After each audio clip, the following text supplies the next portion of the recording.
Live from the 607, it's the Ocho Duro Parlay Hour, where we're talking everything going on in the world of sports. Join in the conversation on social media with the hashtag ODPH, because here we go. Instead of looking deep inside, every word I have to say, keep it simple. Welcome to an all-new edition of the ODPH podcast, better known as the Ocho Duro Parlay Hour. What's happening, everybody? Thank you so much for joining us this week.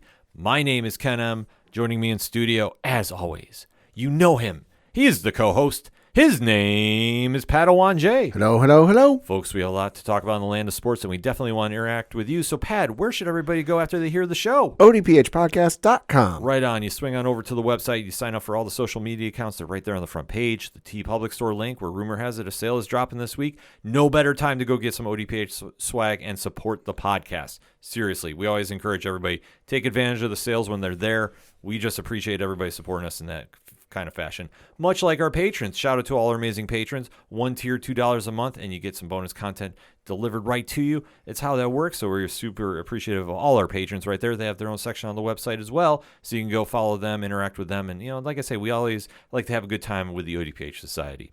You can check out the Parlay Points blog section, where there's always something new dropping there. The directory, which, Pat, how many providers are we on? 590,000. Sounds about right to me. The classified section, which has friends of the show, such as 3FN Podcast, Dragon Master Games, and so many more. The music section of the podcast, where you can hear all the great bands and go download their music that you hear each and every week on the podcast, on the TikToks, on the YouTubes. Basically, if it's anything and everything that is the ODPH, you can find it at odphpodcast.com. And on social media, remember to use the hashtag ODPHpod. Kicking off this edition of the sports show, there was an event over this past weekend that definitely generated a lot of headlines. Some for the right reasons, some for the wrong reasons. So we have to dissect the event that went down. And, Pat, what are we going to talk about? UFC 288 taking place from the Prudential Center in Newark, New Jersey. Yes, it was a great night of fights. A lot of headlines coming out of that. So let's recap the main card that it was, Pat. Yeah, so just real quick, I want to give a shout out to the fighters on the early prelim card on ESPN Plus and UFC Fight Pass. Clearly those guys had someplace to be and had dinner plans, because every fight in the early prelim was either a TKO or a KO. God damn. Oh, that's awesome. That's insane. But we're going to jump right into the main card and mention real quick that in the first fight on the main card in the featherweight division, you had Charles Jourdain defeat Kron Gracie via unanimous decision, 30-27, 30-27, and 30-27. A little bit surprising of this. I only got a chance to catch the main card, so obviously getting a prelim card that was delivering you that many highlights, you knew the expectation was high. And this one kind of surprised me. I thought Gracie was going to pull this one out, but sadly it did not go that route. But Jourdain gave him all he could handle, too. Yeah. So you can't go wrong with that. Like I say, obviously coming in off the momentum of the big fight, unanimous decision is not how you really want to kick off a main show, but didn't take anything away from the rest of the fights. Next up was another featherweight division fight where you had Movsar Evelev defeat Diego Lopez, also by unanimous decision. This one 29-28, 29-28, and 30-27. This one was a wild card. Like, this one was definitely a fight worth, noting. Obviously, got the performance of the night bonus for everybody, or fight of the night? Fight of the night bonus. Yes. It definitely earned it, too. Like I say, it was a wild one back and forth. And like I say, that really energized the crowd in Jersey. So, always like seeing that. And, obviously, this one was a highly contested bout. So, like I say, seeing Mosvart win, that's going to be interesting to see where he goes moving forward. And we'll have to kind of wait to see how Diego bounces back from this one. But I think we'll see both of them in the cage sooner than later. Probably. Next up is the women's strawweight division, where you had Jan Zionin defeat Jessica Andrade via knockout at 2 minutes and 20 seconds of the first round. Talk about making a statement. Ooh, boy. Jan came in and defeated Andrade in decisive fashion. Like, to put it in perspective, like, Andrade does not get knocked out easily, let alone ever. Well, it's happened a couple times. Like I say, to my recollection, like, you really got to make sure you take her out quickly. And to see that Jan came in and really just put the strawweight division on notice. Right. Like, that's the type of fight that you want to come into the UFC. You want to make some noise. You want to get some spotlight on you. This is what you do. And especially taking on Andrade like she did, that is crazy. And now where she goes from here, it's literally anybody's guess. I mean, with strawweight, It's hard to say about, okay, who can go where, because obviously Zhang is still champion at the top there. And we know that Jan has now risen in the ranks, though. Currently the number 3rd ranked fighter behind only Thug Rose at number 2, and then Carla Esparza, the number 1 ranked fighter. You know, I don't know if they would leapfrog and give her a title shot, but after a performance like that, you have to at least put it in consideration. Right. I don't think they're going to, but stranger things that happen in the UFC, but this one I did not have going this way. I thought Andrade was going to win this one outright. And, I mean, kudos to Jan for putting on a performance like that. But, man, definitely sending some shockwaves in that strawweight division. And I love seeing contenders rise up to, especially when you think about that division, it's usually been Rose or Zhang that has been just, dominating everybody.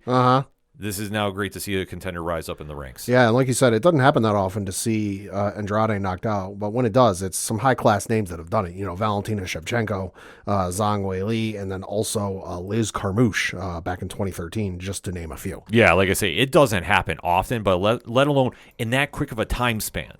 Like, just precision striking, and, like, what else can you say? Congratulations on the W. Yeah.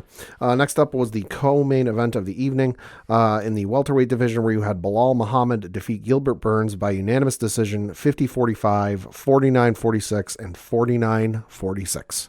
Definitely thought this was going to be a more contested bout, but I know that Burns got hurt in this. So when you're still fighting through an injury, and it really took its toll on his left shoulder, I believe. Okay.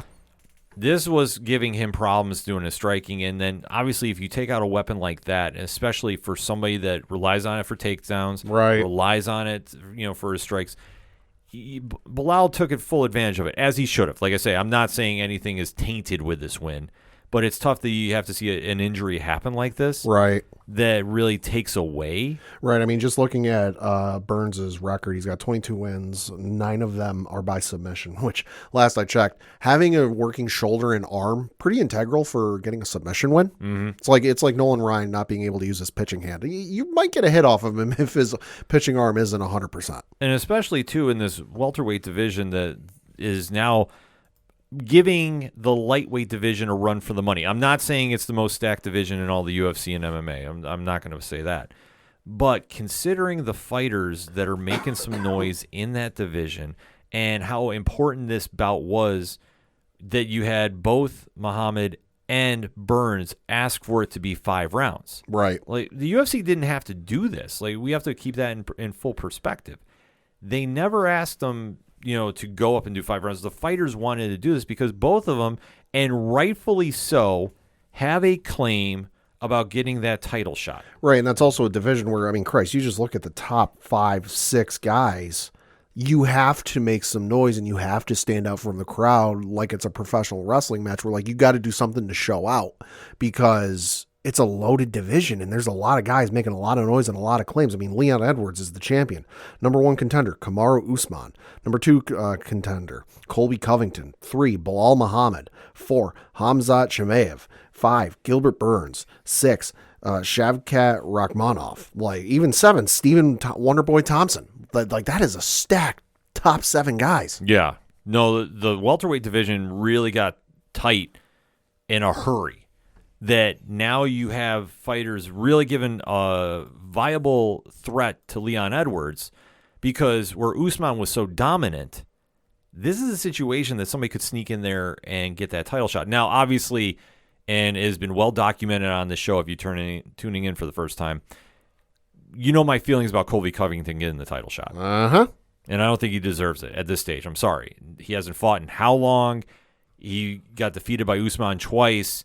The fact that they're speeding him to a title shot against Leon Edwards because he is a character, he is a draw, so to speak, I don't think is right. I think it should have been the winner of this bout, Muhammad and Burns. I know both of them were hoping that their performance would have skyrocketed him to that level. Right. Unfortunately, that's not going to happen. I mean, the fallout is going to be Muhammad is going to wait again, and it's been so long. Like, he takes a lot of time in between fights for very different reasons. Sure. But obviously he knows that he is deserving of the title fight after beating Burns. And like I say, unanimous decision still. But when Burns is hurt, you take advantage of that and you use it to his advantage. He's just going to sit back and wait for the winner to get sorted out here. Yeah, that's all you got to do. I mean, you've made a statement. You fought 5 rounds when you didn't have to. You know, you showed out and you looked dominant. So you're going to pick up whatever comes up next. Yeah, so like I say, I can't fault him for waiting. No. No. But the situation is he shouldn't have to wait. Like, that's the big problem I have with this is now you're going to be waiting almost a calendar year. Like, if you think about it. Yeah, maybe. Because last we heard, Edwards and Covington was nowhere close to getting signed. They were talking about September maybe. Sure. So I know that's been pushed back a while. I mean, it could happen in July. Like, crazier things have happened. But I know that there was a lot of talk about them waiting to do this because obviously they want to get a proper fight camp in. Right. So, like I say, I've heard everything from July, but the closest thing I was hearing was more September, which if you do that, you're tying up your division yet again. Right. And then what happens from here? And but I can understand Edwards' point though if he wants to wait. He had to wait how long to get a title shot? Right. And we've said this many times too. He's not a flashy fighter. Right. He's arguably the most technically sound in that division. He's not going to put in a bunch of highlight reels. He's not going to put any big sound bites. He just goes in there and fights. And like I said, you can't complain about that. No. But like I say, I think it's going to be a long wait for Muhammad to get that shot. He's going to just be sitting back and waiting. And I don't know how, like I say, I struggle with the idea, but I understand it. Like, this is one thing about the fight game. That if you're sitting there waiting, why risk your chance? Sure. Well, if he doesn't want to wait a calendar year, he does have a challenger. Oh. This comes from Hamzat Chimaev's personal Twitter account, which he sent this out at 2:55 p.m. Eastern on May the 8th. And he said, and I quote, I have no problems with fights. If they give me a fight, I would have fought a long time ago. I did so many training camps and not one fight. The problem is definitely not with me. Prepared in Dubai, then to Thailand. Why do I train so much if there is no fight? I do not understand. And then afterwards, he tweeted in a separate tweet, I can fight everyone. I don't care who. And then he proceeded to tag Bilal Muhammad, Kamaru Usman, Israel Adesanya, Leon Edwards, Colby Covington, and Robert Whittaker. So Hamza is ready for a fight, and he is throwing down the gauntlet. I'm glad you brought him up because here would be my argument with this. I think Chimaev would be a great matchup for Muhammad, but it's not going to happen. Okay. Muhammad is going to wait for his title shot like that, and rightfully so. He's been waiting how long now? I understand it. The argument you have against giving Chimaev the fight, the last fight he came in against Nate Diaz. Right. Or was supposed to come in. How many pounds was he overweight? I can look it up. Exactly. He was remember that threw the entire card off because he came in overweight on his big, primetime debut, so to speak. We had all seen him go on a tear and take fights on short notice. I think he set the record for fighting 3 times in 2 months. It was a catch weight bout of 180 pounds. Yeah. And it was his last fight against Kevin Holland. It was Holland. Like I say, he blew weight. Yeah. And that's the problem. Or he might not have blown weight there. I know he did against Diaz. Sure. Because that threw everything off for a pay-per-view. But in this kind of situation, you have to sit back and go, okay, if we're going to trust you again to get a high-profile fight against a Leon Edwards, hypothetically, and Israel Adesanya, how do we know you're going to not miss weight? I mean, this is a legit question that he has to make sure he hits that. So I wouldn't doubt seeing him getting a contender. And I tell you what, the fight I would love to see happen is him and Robert Whittaker. Okay. To be honest with you, I know it's 185. I don't care. I think that would be a true test for him. I know Whittaker, I believe, has another fight coming up. Either way, I think that's a better test to see where he's at, because if he's bouncing between weight classes, and not saying he can't make it, but you also run the risk of just dehydrating yourself to the point you're going to be struggling. And obviously, it's been noted that he struggles to get to 170. I mean, when you blow weight as bad as he did, right, and just went like nonchalant, like it happens. Yeah, whatever. You can only do catch weights for so long, right, and then you're going to be forced into division. I mean, this is like the late Rumble Johnson used to do. Yeah. I mean, let's talk about it. So for Chimaev, if he's going to make a serious run at 170, I'd love to see him fight against a contender like a Shavkat. Sure, I could see that. that. I would do something. I don't want to say low key, but like Have you proved to us being, Dana White in the bookers, if we want to use wrestling terms, have you proved to us that you can make weight? Because the last time we trusted you with a high profile, high attention fight, you blew it for us. So prove to us that you can do this, and then we'll give you a high profile fight. Yeah, I mean, that's the one argument that you have against giving him a title shot. And not saying that he's not box office. He is box office. Dude's like 12-0. Yeah. And like I say, he is the next, version of Donald Cowboy Cerrone. He fights anybody. He'll offer to. But the situation comes back to the weight cut. And if he can make 170 easy, then yeah, I'd give him anybody who wants to fight there, to be honest. But I think Shavkat would be a real challenge for him. Right. I think that, because obviously they're very big on him. I'll be honest, I'm not exactly wowed by Shavkat at this stage. Like, he needs to do a really good performance for me to be sold on him. But in this situation, I think that that's a fight you can do. But it all depends on what they really want to go with for the UFC, and especially what division they want him to fight at. I think him at 185 would be a better fight, and especially, as I said, him against Robert Whittaker, I think would make a lot more sense. Yeah. But it just depends on what they want to do with, the two divisions. Like I say, Shavkat has been rumored heavily, and I think this fight would make a lot more sense too, is Kamaru Usman. And I think that that's a real test to see where he's at. Right. Because if he's the real deal and you can beat Usman, yeah, you can get that. Otherwise, I mean, you like I say, you can plug and play Chimaev into a couple different places. I just think 185 would be the direction I would go in, but because that's the problem now is at 170, you've got a murderer's row. I'm just looking at the records for Hamza and then Shavkat respectively. So for Hamza, he, like I said, 12-0 record. He's had one fight in his entire professional career go the distance, and that was against Gilbert Burns at UFC 273 in April of last year. Yeah. Every other fight has been either a knockout or a submission.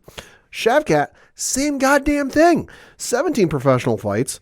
17 wins, no losses, 8 wins are by knockout, 9 are by submission. This motherfucker hadn't had a fight go the distance ever, and he's been in his first professional fight, mind you, October 17th, 2014. Yeah. So this isn't like, he burst on the scene and was a Donald Cerrone type of, I'll fight anybody, anywhere, anytime on a week's rest. No, like this dude has been fighting for almost 10 years now and has not lost a fight. Yeah. And has not had a fight go to decision. Yeah, like I say, I could see that happening. And I think that would be box office in its own right. Like, you don't have to give Chimaev a title shot right out the gate. I would put him against Shavkat. Like, okay, like they did this years ago. An ironic story. Sure. Sorry, I'm making up words as we're talking here. It's ironic to see two undefeated fighters come back and then one might get a title shot out of this, because I think that would be the way you would go with this. If Chimaev wins, then I think you have to give him the title shot. Oh, sure. Remember when Ryan Bader faced John Jones?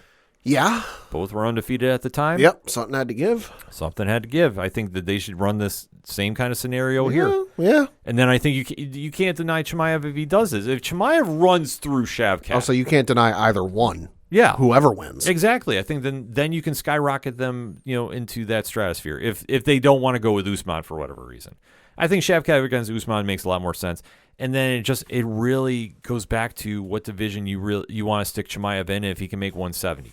If he can make 170, if you could force the fight between him and Bilal Muhammad, I think that would be a great fight too. Mm-hmm. But I think now the problem is coming out of this is you're staying strong about your stance about Covington.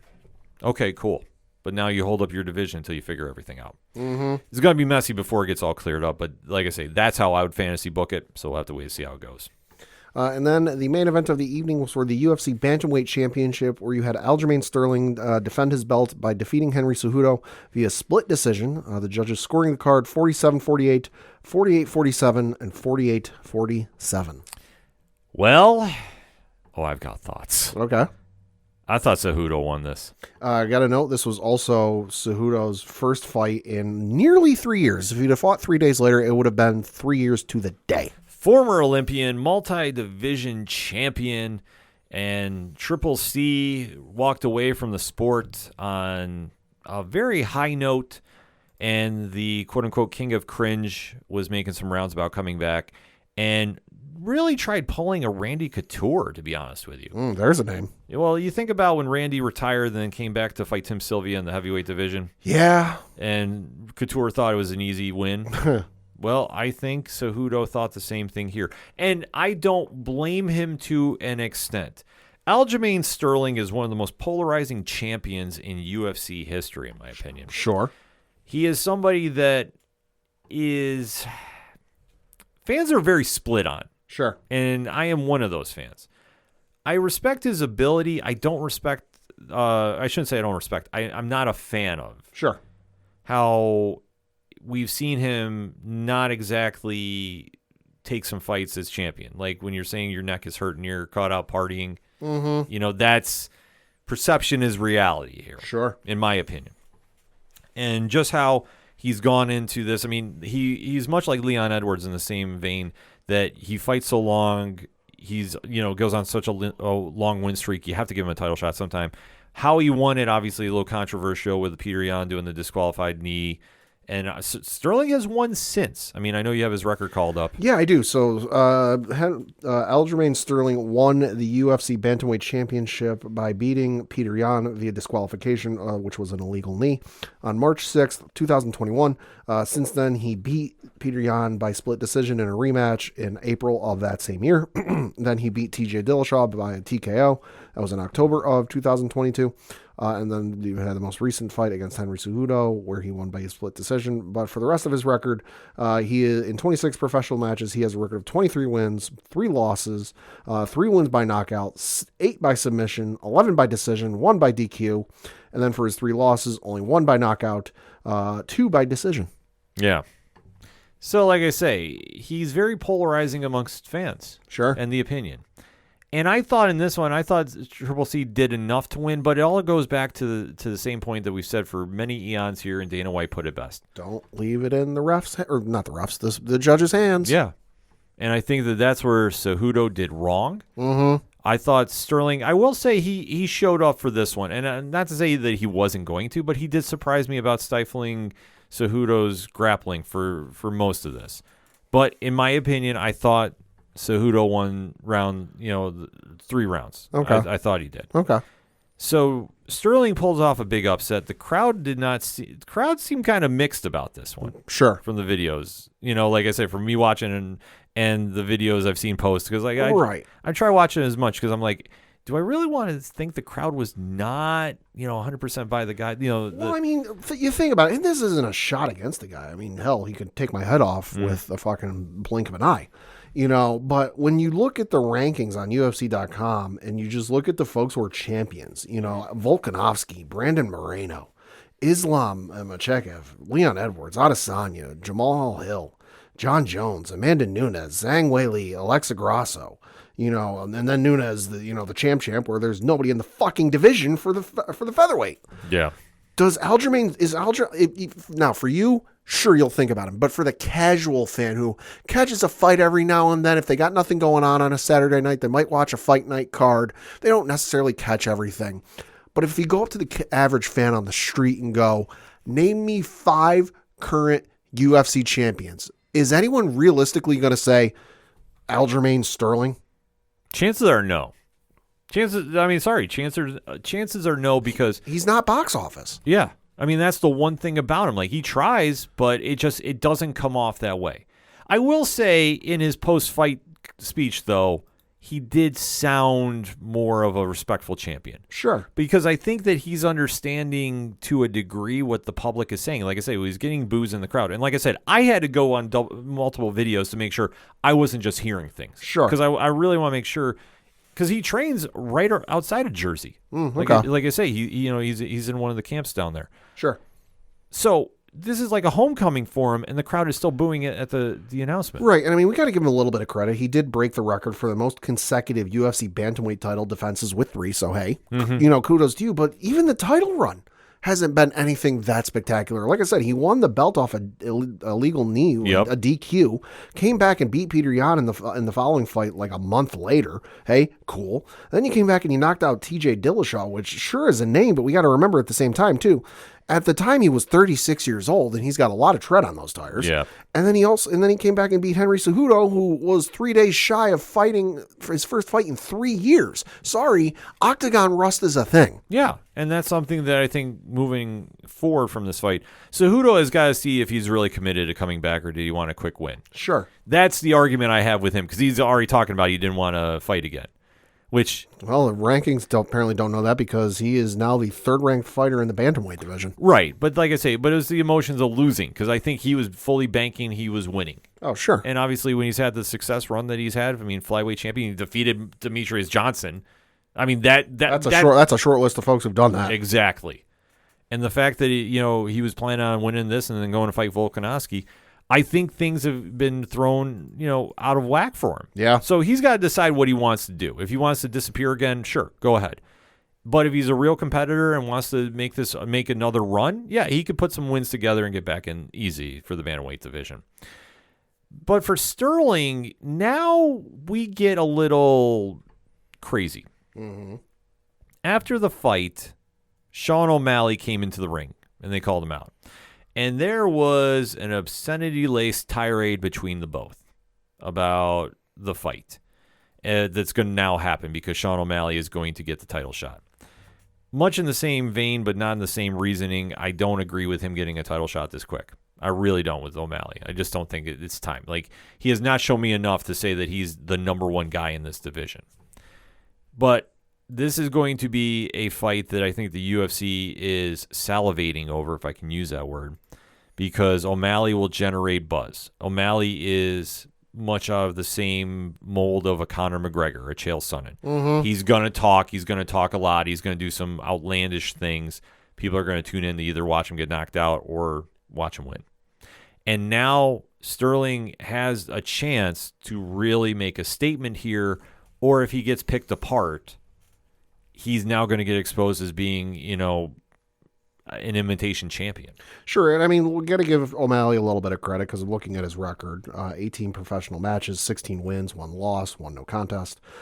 He has certainly been flashy and made some noise in his time in the UFC. So since he joined the UFC way back when on Dana White's Contender Series in July of 2017, he has won 1, 2, 3, 4 Performance of the Night bonuses and earned 1, 2, 3 Fight of the Night bonuses. But which, hey, that's cool and flashy and all, but at the same token, I mean, I'm just looking at his record. Only in his last 2 fights has he fought folks I recognize, and that was his most recent fight against Peter Yan, who he beat via split decision in October. Mm-hmm. And then previously was against Pedro Munoz, which was a no contest because of an accidental eye poke in July of last year. After that, you might recognize some of those names. I sure as shit don't. Yeah. So if this is a case of like, oh, he's beat a who's who of that division, sure, I can understand that. I can stomach that.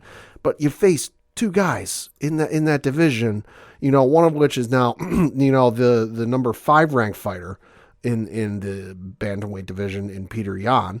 And then you look at the other one in Pedro Munoz, who is the number 10 ranked fighter in that division. Yeah. Well, hey, good for you, but that's not enough. Yeah, that's the whole point with this. So now the UFC, I mean, if they want to generate buzz into these lighter weight divisions, I guess this is the way they're going about it. In my opinion, I don't think it's the right one, but people are talking about this, and everybody really had a reaction to O'Malley coming in the cage, and he knew exactly what he's doing. I'm not faulting him for this. There's now a buzz, love it or hate it, around Sterling versus O'Malley. Mm-hmm. No timetable about when that's going to happen. I would say probably August at the earliest. I would imagine, unless they do a quick turnaround for whatever reason. Right. But I think they're going to really try making this into a big event. And now the UFC has a really marquee match at 135. But, I mean, I don't know. Like, I sit here and I kind of question it just on how we got here. Right. Because, like I say, Mireb, who came away, Davishvili, came away with Sean O'Malley's coat, which is another highlight from this press conference. Yeah. He's the number 1 ranked bantamweight. He's never going to fight Aljamain Sterling. They train together. They're best friends. Like, I don't think you'll see that fight. You might see. You throw enough money his way, he might do it. Yeah, but I don't. For some reason, I don't. When I hear Merab talking in interviews, and same thing with Aljamain, I just don't see that happening. Hey, as the saying goes, everybody's got a price. Oh, everybody's got a price, but I think Merab would be smarter if he could drop weight to go to 125. Yeah. Like, I know it's a lot of a weight cut, but still, if he could do that, or even try going up, like, or just sit there, take another fight that's not a title fight, wait for it to sort out what's going to happen with Aljamain Sterling and Sean O'Malley, and if O'Malley happens to beat Sterling, well, there you go. You're the next contender. Yeah, which I think that's if Sterling wins, well, Merab, you're kind of shooting yourself in the foot there. Well, that's the whole problem that you have is, I mean, when you train with your team and somebody wins a belt and that's your same weight class, like you have literally two options. You're tying your hands together. Yeah, either you never want to fight for a belt, and that's cool. Like some people are happy just to fight, and like I say, more power to you. Or you move up or down a weight class because you're here to be a champion. Like my mentality would be like, okay, if you and I were in the same weight class, right, or one of us is going up, one of us is going down, or like one of us has a belt. Fuck that! I'm knocking your ass out. No, I'm kidding. Yeah, step that up. We'll do that on another time for another show. That's for the Patreon. Yeah, that's for the Patreon. You heard it here first, folks. But in all seriousness, this is a situation that you're going to have a marquee matchup. I don't know how it's going to play out when it comes to be, because depending on where they do this fight, and personally, I think they should do it in Vegas. Sure. I don't think they should do it in New York. I don't think they should do it in Jersey. Neutral ground. Neutral ground needs to be the place for this fight. I think that's where we need to see this play. Yeah. And I think that we can definitely make some stuff happen here. And the UFC is going to get what they want, and that's a lot more headlines coming out of this. But I don't know. Like I say, kind of to tie up the UFC 288 segment here, I think there was a lot of great fights, but I think what everybody's emphasizing on is this altercation after the fight. Mm-hmm. And I don't know if that's the right thing I want to be remembered for from this great night of fights. Right. I don't know, Pat. What about you? No, I mean, it's going to be interesting to see where they go from here. You've got a bottleneck in a couple of different positions, which you hate to see, but it does make for some interesting, compelling, and some interesting fantasy booking. So we'll see what happens. We definitely will. So that was our recap of UFC 288. But before we stop talking the UFC on this edition, we do have one story that did come out after we recorded that we definitely want to address. Pad? Yeah, so that is what may happen to John Jones after his Stipe Miocic fight, whenever the hell that damn thing happens. November, I'm hearing now. So reading from an article on ESPN.com, courtesy of Mark Raimondi, quote, John Jones' days in MMA might be numbered. The all-time great told Fox Sports Australia in an interview published Tuesday, side note, that's Tuesday last week, that he plans to defend the UFC heavyweight title against former champion Stipe Miocic in November at New York's Madison Square Garden and then walk away from the sport. Jones had previously mentioned retiring after that fight on Twitter. Quote, I think the Stipe fight will be plenty for me, Jones said. I feel like I don't have too much to prove after beating Stipe Miocic. I've been in the game for a long time. In fighter years, I'm an old guy. I've been training a long time, been in the game long time. Got some small injuries. I just really want to be around. I want to be around for my family, be around for my kids. I want to be able to play with my kids, have a good head on my shoulders. I could see it coming to an end really soon, and I'm happy with that. I'm really proud of my career, close quote. Well, how this translates to me, and let me know what you think, Pat, because I definitely want your opinion on this one. He's waiting for that money fight with Ngannou. Yeah. I'm sorry. Yeah. The fact that he just came back, won the belt. He's going to take one fight and then leave. He's taking one fight and bouncing. I mean, what does it say about the heavyweight division? He is not impressed with that performance. Yeah. So John understands the fight game. He wants to get paid. And obviously, taking a look at the division, there isn't anybody that's in that top 10 that would bring some star power to John's fight that would cause that much of a buzz outside of Miocic. Right. I think that he's really trying to force the UFC's hand about doing the fight with Ngannou. Sure.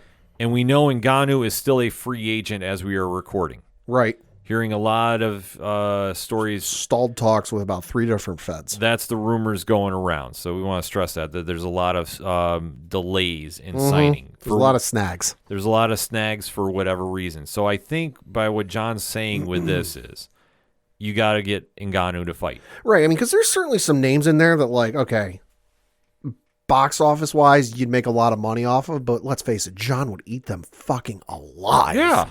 You know, Cyril Gane Already fought. Stipe Miocic, he's going to fight.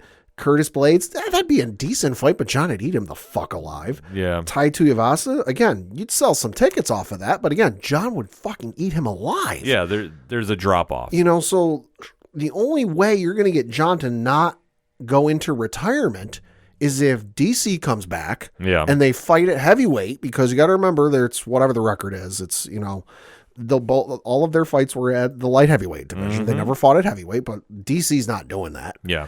Or if Brock Lesnar were to come back, and let's face it, it might be in a hypothetical fantasy booking situation with the WWE, Endeavor, you know, UFC being one company thing, all of a sudden becomes a lot easier to swing when you're not dealing with two companies and two contracts talking with each other. It's all the same. It's all under one umbrella. On paper, it's easier. I don't think it's going to fucking happen. Brock Lesnar is more than happy with his schedule right now and doing what he does.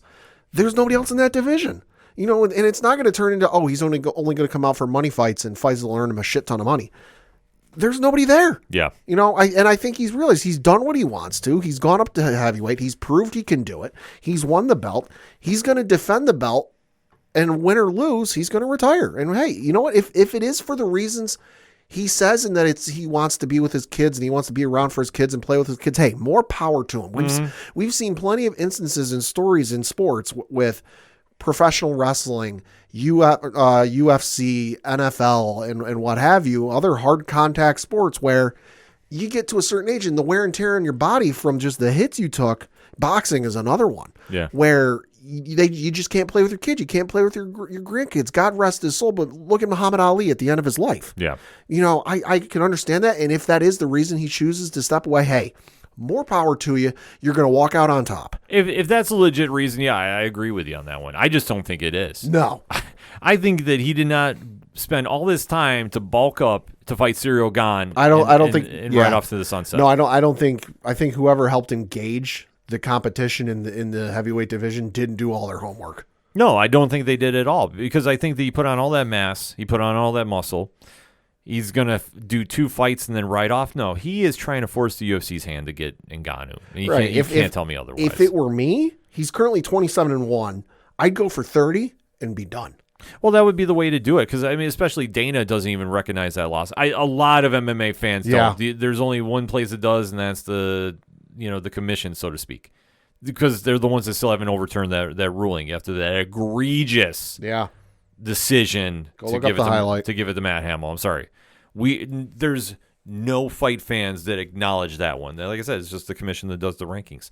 But regardless of that, I mean, for John, it's an interesting position. Like I say, the UFC is not due back until November, I believe. Something like that. They always have a November show at MSG. Yeah. That would make a lot of sense if he wants to ride out that way. He's always wanted to fight at MSG, too, and from what I remember, he hasn't yet. No, he hasn't fought there. No.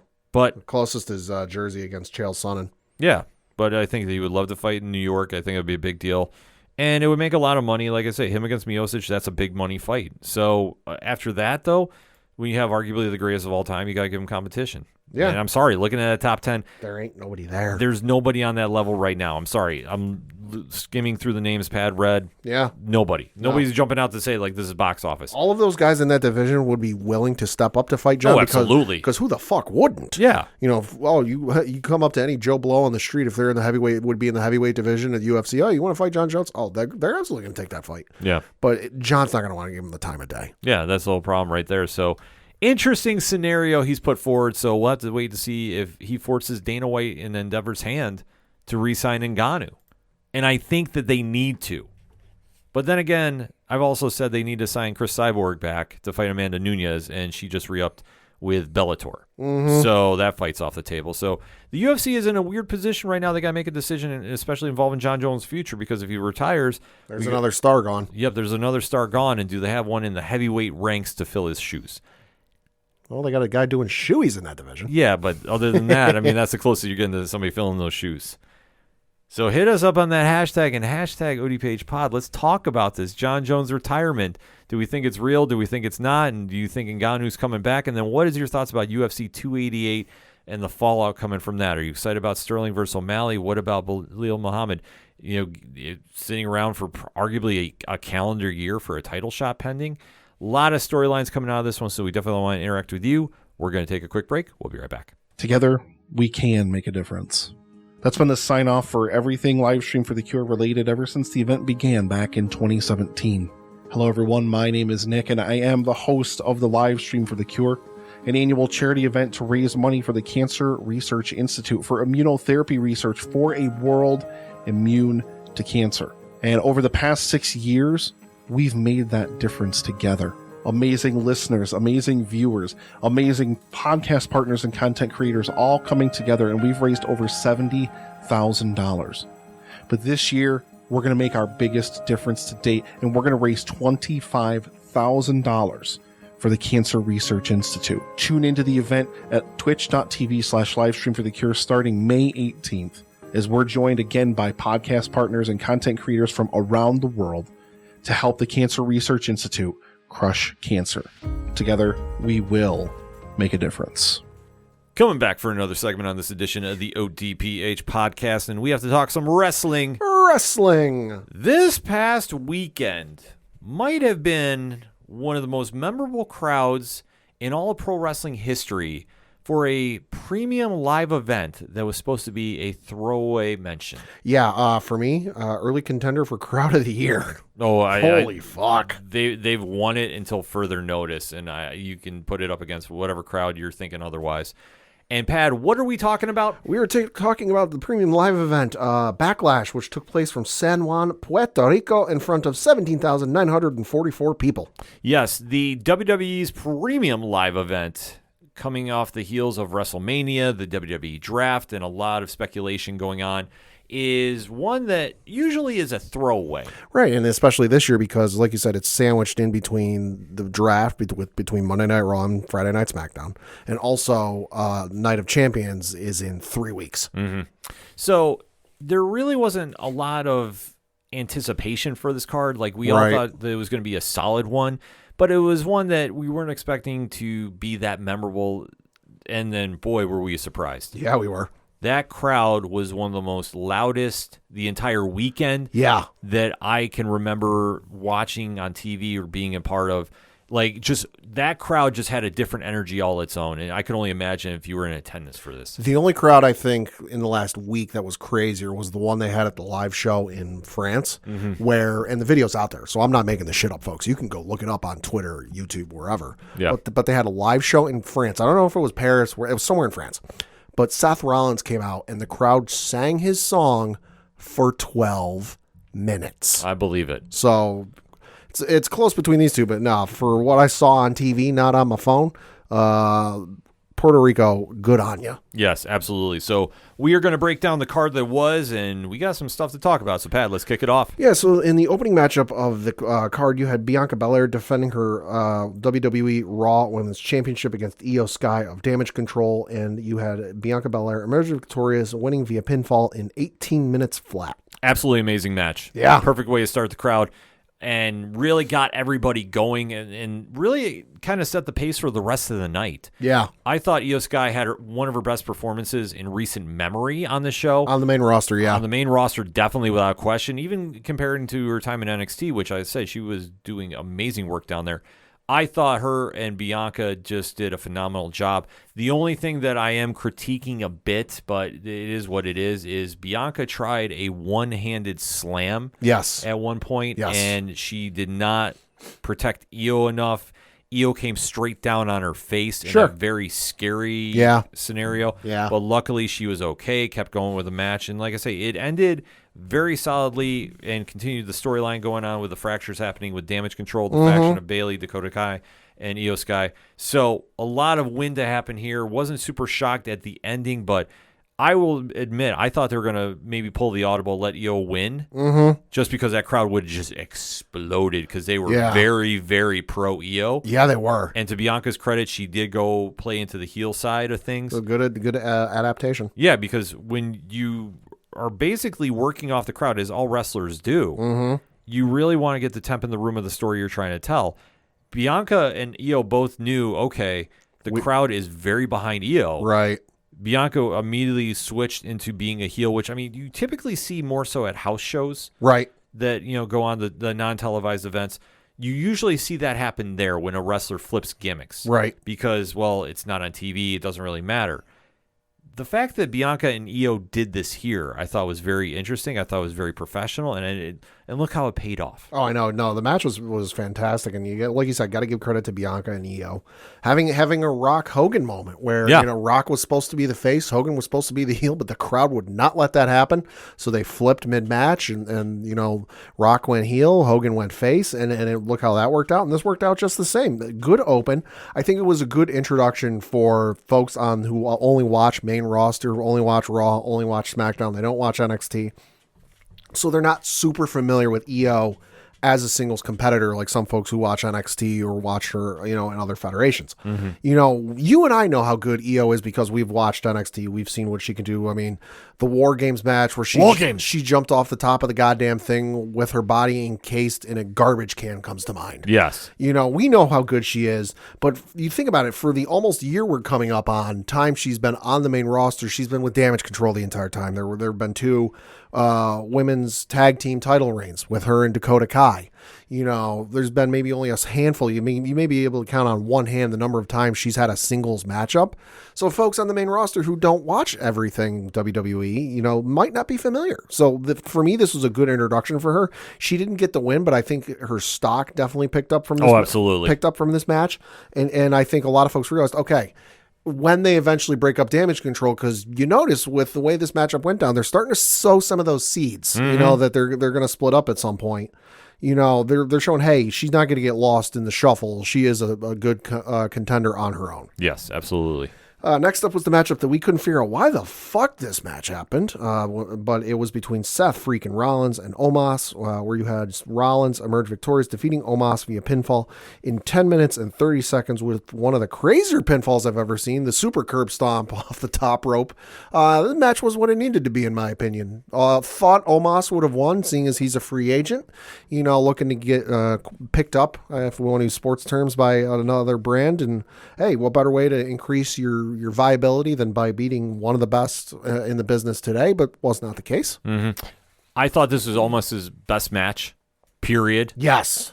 And I think that I've read online too, so I can't remember exactly who to give credit for, but I know like Walt has mentioned, who's a friend of ours from 607 Podcast, and I know Rich was talking about this on latest 607 TWS. Omos is very young. Yeah, he is. And he is now just coming into his own, and it looks like the pairing with MVP is starting to pay off because the mannerisms he was using in this match really showed a different side to him, that he's finally getting it. Like, he doesn't need to be the empowering giant, so to speak, and just, that's all he does is big guy moves, quote unquote. Right. He was playing to the crowd. He was he was selling a lot. He was the mannerisms. It was telling the story, and I think that now it's sinking in. And I think a lot of this has to do with the fact that he's working with arguably the best wrestler on the planet, and Seth Rollins, because Seth is just so good. Yeah, he is. I think he made almost work for this in the sense of he really pushed him to take his game to another level. It's the best person to partner somebody with for a match if you want to give them a good match, where you really want to showcase them. And listen, the time and the polish they've been putting to Omos is working. I looked it up. He's only 28 years old. He turns 29 on May the 16th. So he's still super young. And I'm just looking at his Wikipedia page. I don't think he went through the indies. So like, he is super fresh on this because, he did play, according to his Wikipedia page, he did play basketball at Morgan State University in Baltimore, Maryland after transferring from USF. And he played center for the Morgan State Bears from 2014 to 2015. There's a gap in his Wikipedia page because the next thing that shows up is it was reported that he signed with WWE on January 1st, 2019. Yeah. So there's a little bit of a gap, but he's super new to this, and all the time and training he's been doing is very much paying off because he plays the giant role well, but he's picked it up so quickly. Yeah, he's picked it up very quickly. And like I say, in the same vein of Austin Theory, when you're put in a program with Seth Rollins, no matter how long it is, Seth makes you work for it. And you saw he made Austin work for it. And look at how he is now. Yeah. So like I say, the Seth Rollins effect is very real and almost is a big benefactor of this, I should say. Yeah. So that being said, I'd love to see them run it back at some point. Yeah. I don't know if they're going to, but I'd love to see him carry this momentum on to the next program he's in. I would too. Next up was a triple threat matchup for the United States Championship, and you had Austin Theory defeat Bobby Lashley and Bronson Reed via pinfall in 6 minutes and 50 seconds to retain his United States Championship. Great match. Yeah. Bronson Reed. Holy shit. I think people forget about how agile he is for his size. That man does moves he should not be able to. Yeah, did a couple moonsaults. I mean, I thought the one he, honest to God, broke Bobby Lashley's shoulder off. There might be a case of beer exchange between the two because of that. Yeah, Lashley, I think, was trying to catch him, which I was like... That's a lot of dude to catch. That's a lot of dude, even though how strong Lashley is. Like I said, that was something that was wild to me. But this match was everything it needed to be. Like, we knew it wasn't going to be anything earth-shattering. Well, not in the sense of it was going to blow people's minds. It was earth-shattering for physical reasons. Yes, because Bronson Reed was doing moonsaults, and at one point he just came down straight on Lashley's face. Yeah. So, I mean, it was a situation where those two really stood out, Lashley and Bronson Reed. Mm-hmm. And they really won the crowd over. And Austin Theory, he's kind of in a weird situation because his character is... I don't want to say doing the bare minimum, but let's face it, he finds cheap ways to win. Yeah, he's not really involved in any storylines, and he really hasn't been up to this point. Not since the whole Rollins thing. Yeah, not since the whole Rollins thing. I mean, he's shown up on Raw. He's had a couple of matches, but it's not in any. It's kind of been like a one and done storyline thing. It happens the one week, and the next week it's over and done with. You know, it was what it needed to be. It was short, sweet, to the point. It was an absolute train wreck, and I don't mean that in a bad way. Right. It was just a bunch of guys crashing together, and let's see how much damage we can inflict. And you've got Austin Theory continuing to prove he is that smarmy little heel you expect, because like I said on 607 TWS. Last week, on paper, in kayfabe, if you tell me Austin Theory is going up against Bobby Lashley and Bronson Reed, if we're talking straight kayfabe, Austin Theory is going to get eaten alive. Yeah. Because there's no way physically he matches up with either of those two opponents. But that just proves how smarmy he is and how much of a little pain in the ass he is, because he shouldn't have won that match. He should have gotten destroyed. But he did sneak in there, get the pinfall, and continue to retain his championship. Yeah, so... definitely a fun match, and the crowd, like I say, never lost their energy the entire night. Yeah. So they were definitely enjoying this one. Next up was a singles match for the WWE SmackDown Women's Championship, where Rhea Ripley defended her belt against Zelina Vega, and Rhea Ripley won via pinfall in 7 minutes and 10 seconds.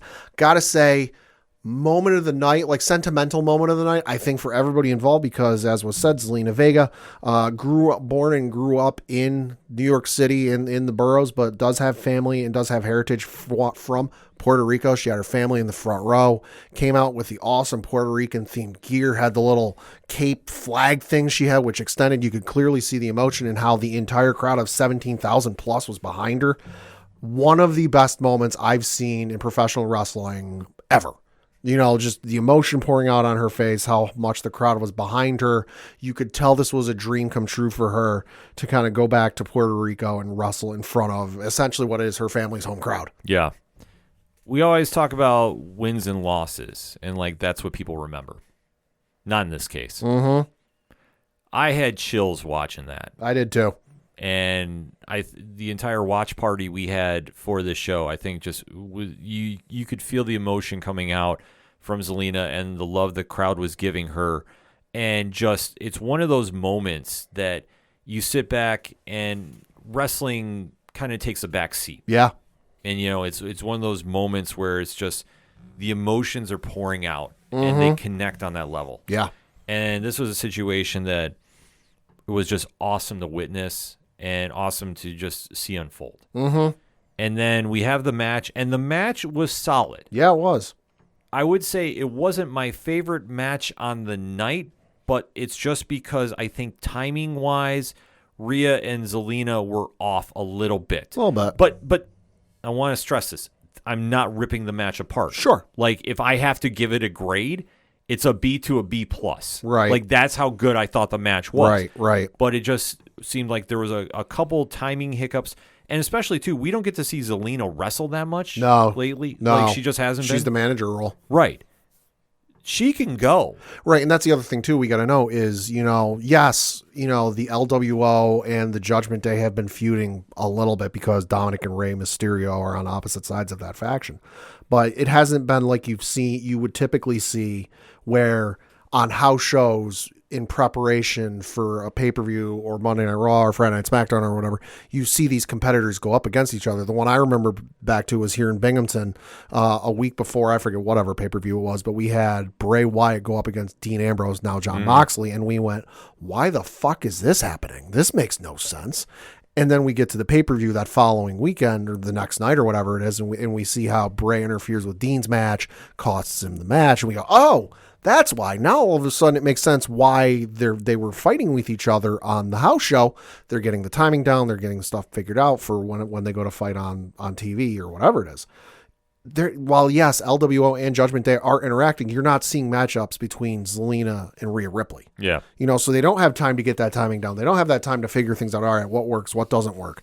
But still, for not having a ton of time to work stuff out and work those kinks out, it was a great match. No, a great match. And like I say, the reaction after the crowd showed so much love to the standing ovation. So much love Oh to my God. Zelina, yeah. And some of the moments in the match, I mean, throwing the sandal. Yeah. The crowd popped for that. She hit the 619. If you haven't seen the video, WWE put out one. It's like a cut together video where on one part of the side of the video you can see Zelina hitting the 619 and then her mom's reaction from the front row. Yeah. It's just so much win with this match. Absolutely. So like I say, Zelina might have lost the match, quote unquote, but there's a memory that was made that will never be forgotten there. Mm-hmm. Next up was the San Juan street fight between Bad Bunny and Damian Priest. And to borrow from Rich on this week's 607 TWS, this was the spectacle of the night because good goddamn. You had Bad Bunny defeat Damian Priest via pinfall in 25 minutes even. So everything from this match is an A+. I don't know who produced this matchup, but kudos to you. Everything about this was an A+ job. From Bad Bunny coming out in the entrance, which I love. Something about the small entrance I loved. Yeah. You could have gone big and grandiose at your first show and major show in Puerto Rico and God knows how many years. They went small. They kind of kept it low key, but from Bad Bunny coming out, to his own song and the drone shot following him out and zooming into the crowd with the entire crowd of 17,000 people singing the song. I don't know about you, but in the last 5-10 years, that's got to be the greatest entrance I've ever seen. It was definitely one of them. And like I say, when you talk about a crowd just in sync with the moment. Yeah. This was one. And Bad Bunny, one of the biggest pop stars in all the world. Like they said in his intro, like Samantha Irvin said in the intro, the number one streamed artist in the world. Mm-hmm. He gets wrestling. Yes, he does. And I'll agree with what Mark Henry said on Busted Open. He is the greatest celebrity wrestler of all time. Yes. Like Logan Paul is great too. He's a good talent and he's naturally gifted. Bunny is on a whole different level. Bunny's on a different level. Bunny gets it completely. He understood coming out to the crowd. The crowd, literally, he had him eating out of the palm of his hand. I mean, go back to the entrance. The music hit and it was his Bunny logo and the crowd started cheering. Within 5 seconds, you had everyone in that building singing the song, which outside of Seth Rollins, you don't see that often, but there was something different to this because everyone was just so into it. And just the match and everything involved with it. Good God, it was incredible. It was incredible to see unfold. And there is an online rumor, too, because I know there's a lot of speculation of why this didn't main event. Okay. The rumor that I've heard, and I want to stress this is a rumor, but this makes some sense. Sure. There was a boxing match that night with Canelo. This is true. And Bad Bunny knew that there was going to be fans that wanted to watch him and wanted to watch Canelo. Okay. So he asked for it to go on earlier. So if fans were just watching to see him, they could tune in to see the Canelo fight. That makes sense. And that makes perfect sense. Makes a lot of sense. It makes a lot of sense. But this whole match, like I say, from start to finish, was everything you wanted for a spectacle match. Let's say he pulled out another Canadian destroyer. Yeah, he came in with a whole cart full of weapons. Oh my God, yeah. And you saw they played into the street fight. Damian Priest, listen, doesn't get enough credit for how good he is. No. He made Bunny look like $1 million.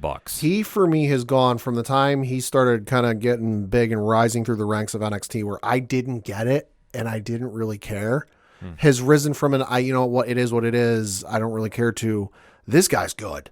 And he's going to be a champion, a multi-time champion, before it's all said and done. Yeah, Damian Priest is the real deal. And like I say, the chemistry they had was amazing. The fact Bad Bunny took a Falcon Arrow off the sound equipment through a table. That was at least 10, 15 feet down. Yeah. Holy shit. Like I say, he didn't have to do a lot of things that he does. I mean, let's face it, he's one of the most recognizable and popular music stars on the planet. Yeah. He doesn't have to do this, but he has that much respect for the business that he does it.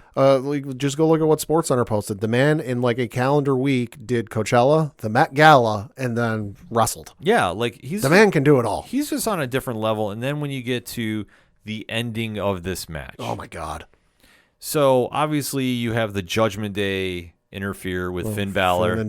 Finn and Dom coming to the ring. But shout out to the fluent Spanish speaker that Finn Balor is. Yes, Finn was Hola. Yeah. Hola. Was addressing the crowd, getting them all fired up.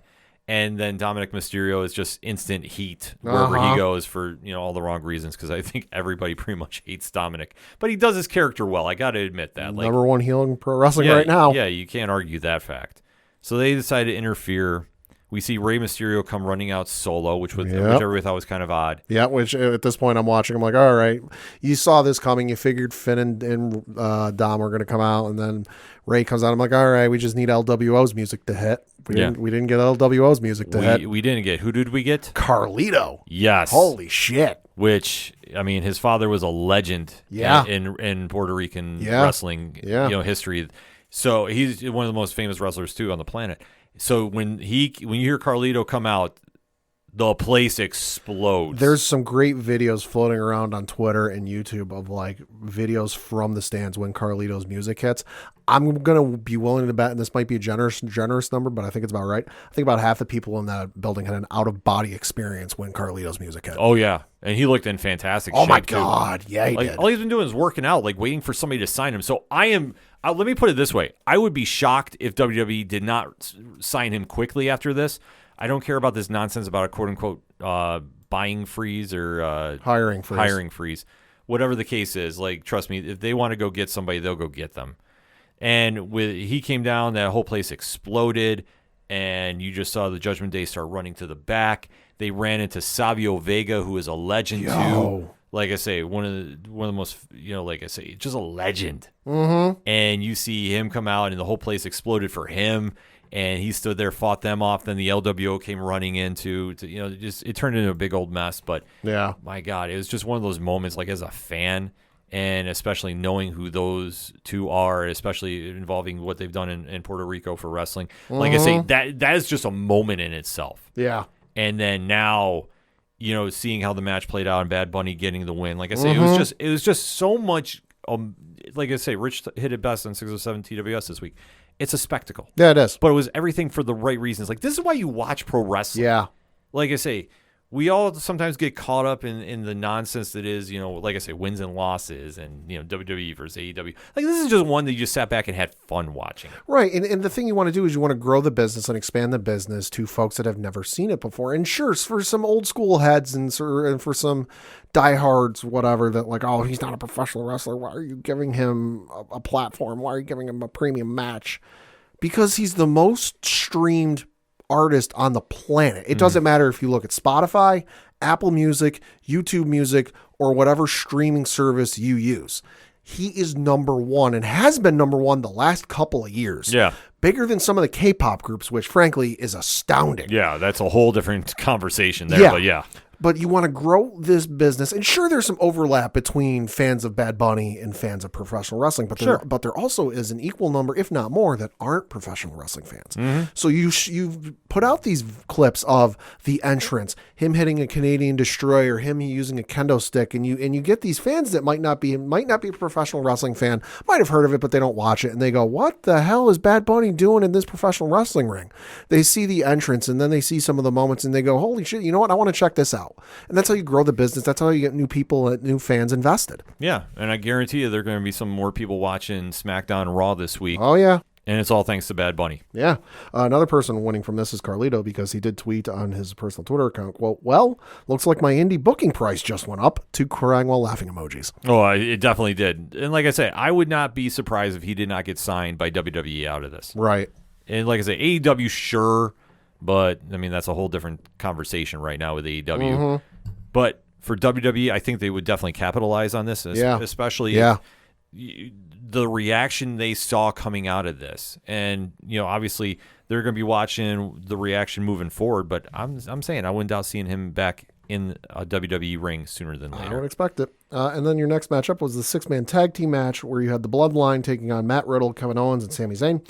And you had the Bloodline emerge victorious, winning via pinfall in 22 minutes. And I got to say, for as crazy and as high energy as the last couple of matches were, this was a good kind of like, all right, let's calm everybody down, slow things down a little bit, give everybody a little breather. Great match, though. How crazy is this to say this is the most predictable match of the night? Yes. Like I say, it was a great match. Did not get mad about it. I mean, the only thing it needed to do was extend the storyline between Solo Sikoa and Jey Uso. Right. I mean, because and Jimmy Uso, I should say. Right. I mean, because we know Kevin Owens not the biggest fan of Matt Riddle, and we know Sami Zayn is tolerating him, but there's not really a story there. Yeah. It's just for the purposes of their matchup with Solo, Jimmy, and Jey. The story isn't with Riddle, Owens, and Zayn. It's with the Bloodline. And Roman's not there. We knew Roman wasn't going to be there, so you can't really do anything with that. So how do you further the Bloodline story? Well, you continue off of, there's fractures in the Bloodline. You had, Solo was supposed to come out and interfere in the matchup a couple weeks ago, but he didn't make it out there, and then where does he stand? There's been some suspect behavior from Solo on what's been going on between him and the Usos, and then you get to this matchup where some shenanigans were involved and certain parties didn't see what happened. And then even when you get to the end where you have the Usos, standing there like, hey, we won, let's celebrate. And you got Solo there and looks, correct me if I'm wrong, did it look like to me he wanted to give the Samoan spike to one of them at the end of it? Oh, absolutely. Because he did the whole yell like he's going to do it. And it looked like he was getting ready to set up for it, but then he didn't. Yeah, they're definitely playing the long game with that one. And I'm completely fine with it. Because obviously it's still the biggest storyline in pro wrestling. And even though Roman is not exactly on TV every week for it, he doesn't need to be. I think at this point, Brock Lesnar has been on TV more this year than Roman has. Yeah, which 5 years ago would have been insane to say. I know that's a wild statement, but it's true, though. But like I say, it was a solid match. It did what it needed to do. Yeah. And then in the main event of the evening, you had Cody Rhodes taking on Brock Lesnar in a singles matchup, and you had Cody Rhodes defeat Brock Lesnar in 9 minutes and 40 seconds officially. Match went on a little longer because Cody came out first, and then Brock came out after him. And before Brock could hit the ring, Cody launched over the top rope and started attacking Brock because, hey, he's no idiot. They started beating the holy hell out of each other before they eventually made it their way back into the ring. Cody hit disaster kicks, crossroads, all his typical stuff you would expect. And then Brock went for an F5 and then F5 Cody, put him in the Kimura, and it was looking real dire because Cody was not near any of the ropes and couldn't break it. So it's like, oh shit, how's he going to get out of this? And then he kind of shifts his weight a little bit, rolls Brock onto his shoulders. 1, 2, 3. Cody picked up a pinfall on Brock, got the fuck out of there faster than your head could spin. And I said this because I was watching with my girlfriend Liz Bailey. I said, this ain't over. Just the way it went down and how quick it was. It was a clean pinfall, but it also wasn't a clean pinfall because Brock wasn't flat out on the mat, unconscious, whatever, and Cody got the win. I'm like, they're going to face off again at some point. It's just a matter of when. Yeah, it did what it needed to do because we knew this feud was going to extend. This wasn't going to be one and done. Right. The only way this was going to be one and done is if Brock wanted to take time off and then come back later. Sure. But obviously with the events coming from Monday Night Raw, that's definitely not the case. But this was kind of a surprise because I thought Brock was going to squash him and make Cody very sympathetic. I was afraid of that because of the whole, Cody's got to earn it. He's got to get knocked down before he can climb back up. Yeah.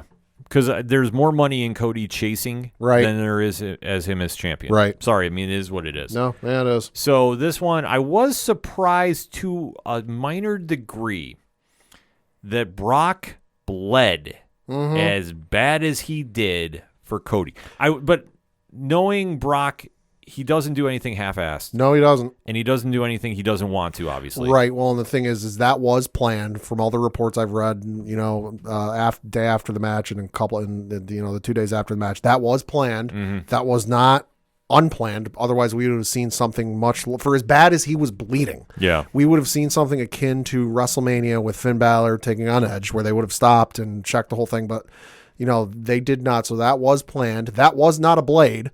That was legit. He hit the turnbuckle as hard as he fucking could. Yeah.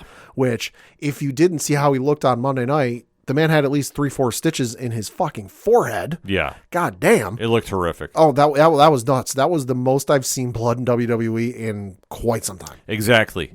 So I figured he might try doing something, but the fact that he hit an exposed turnbuckle, which is just nothing but steel, as hard as he physically could. He like freight train ran into that thing. This was like him versus Heath Herring. Yeah. Legitimately. Yeah.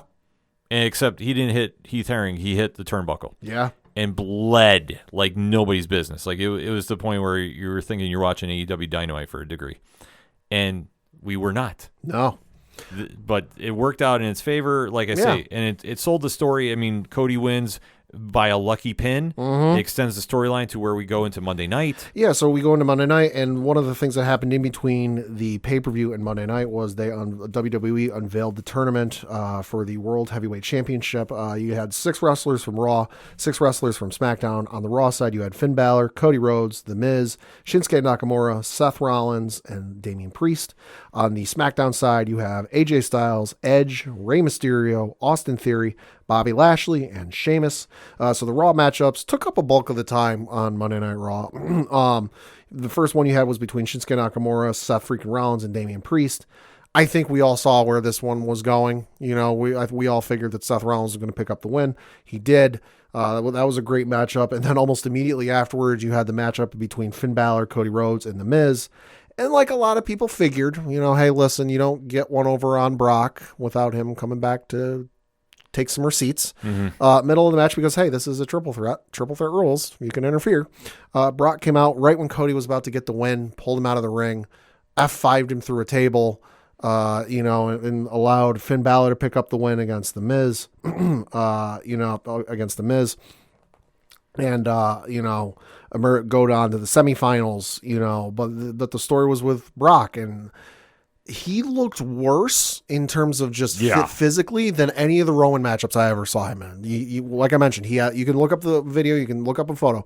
He had the stitches in his forehead. He had a black eye. He looked like he got his ass kicked. And he don't like that. No, he definitely didn't. Like the only thing that I would say he's got to work on is when he kept screaming, "Look at my face!" Yeah, look at my face. That was a little cheesy. Yeah, like that was to the point of cheesy. But but listen, it's Brock Lesnar. I'm not going to tell him how to change how he wants to do a promo. Yeah, no, but I thought you hit it right on the head. Like this was all to extend the fight to go to Night of Champions. Right. I think that Cody does get the win there again. Maybe. And I think it drives Brock absolutely nuts that Brock will want to interfere with him one more time. Cody could be in the Money in the Bank match in London, and Brock costs him that. We've seen Brock do that before. Yeah, so like I say, I think that's where they're heading with this. I mean, I could be wrong, but it's still, you extend the feud for one more time, and then Brock's going away for a bit. Do you do Hell in a Cell at SummerSlam? Because that would be the next pick, because I don't see it extending any further than SummerSlam. No, I would do it, to be honest with you, because I don't see them doing any other match like that right now. Because it wouldn't be a last man standing, because Brock just did that not that long ago. Right. I'm just trying to think of some other gimmick matches, because you wouldn't do a straight up one-on-one if it's the third matchup between the two of them. You'd almost have to do a gimmick match. TLC match wouldn't make any sense. You almost have to do a Hell in a Cell match. It's either going to be Steel Cage or Hell in a Cell. Right. Depending on what they want to do. Because, I mean, the only thing we can say for certain is Roman will be wrestling on the card against who we don't know. Right. And it'll be whoever they're going to make the contender out of on SmackDown. So whether it's Drew McIntyre, whether it's AJ, whether it's Karrion Kross. I mean, the options are there, but I think for what Cody needs to do, they need to have a definitive end, and they will. It'll be in a cage structure of some sort. Yeah. I could see them just doing a regular steel cage. Yeah. I don't know if they want to necessarily do Hell in a Cell since they just did one with Edge and Finn. Yeah, that's true. So I could see them holding off on that, but that's why I said I'm not doubting they do a steel cage of some sort. Punjabi prison match. No, I'm kidding. Yeah. But to get back to the tournament on Raw, so you had Finn Balor going up against Seth Rollins in the semifinals last night on Monday Night Raw. And as much as I wanted Finn to win, I kind of knew where this was going. Did appreciate the receipt Finn Balor gave Seth Rollins about 7 years later. Yeah, I was going to say that was amazing. That was incredible, including Finn going, "Oh, how do you like it? How do you like it now?" Which, great callback. Love that. But you did have Seth Rollins emerge victorious to earn a spot at the Night of Champions in the finals for the World Heavyweight Championship Tournament. And now we got to wait for Friday with AJ Styles taking on Edge and Rey Mysterio, and then Austin Theory taking on Bobby Lashley and Sheamus for the SmackDown side of things. I still say AJ comes out of that with the win. I'm thinking so. Like, Edge would be cool to see against Rollins, but I think if you want to go marquee, it's over in Saudi Arabia, which you know how they want to put on marquee matchups and once in a lifetime, well, quote unquote, once in a lifetime events. You know, that's a WrestleMania main event, putting AJ Styles up against Seth Rollins. Plus, I still feel that he's going to be a full heel with the club. It could be. I think that you're going to see him doing a lot more heel things, and that's fine. Yeah. Because Roman, I don't see Roman being on TV that much. Seth's so over with the crowd, he's a face. Yeah, so I mean that's no matter how they portray him on TV. Yeah, so I think that they'll play off very well, and like I said, you get a marquee matchup, and then obviously Seth is winning the belt, and he's bringing it back to the Monday Night Raw, and that's the right call to make. Right. So I think it's just nothing but win there. So right, and I mean, if it does end up being AJ Styles, you can get him some real heat when it comes to Saudi Arabia, because you know how the crowd likes to sing Seth's song every time, even when the entrance is over. AJ, don't even let him get 2 seconds into singing the song. Come out, let him hit the music. Yeah, like I say, they'll do something like that. If he's going to go full heel about this, which I think he is, they'll cut off the song somehow and really fire that crowd up, and that's what you want. You want to get that emotion out of them. Final thoughts on this past week of pro wrestling, Pad? Incredible reaction, incredible crowd down there in Puerto Rico. Kudos to you folks. Something tells me they will not be waiting long to go back there again, no matter what the reports say. Yeah. An incredible pay-per-view for what on paper was like a throwaway pay-per-view that, like, okay, felt really predictable given what the matchups were. Ended up being one of the better backlashes I've seen. I agree with you completely. I thought the crowd in Puerto Rico was absolutely incredible. They are the crowd to beat right now for Crowd of the Year.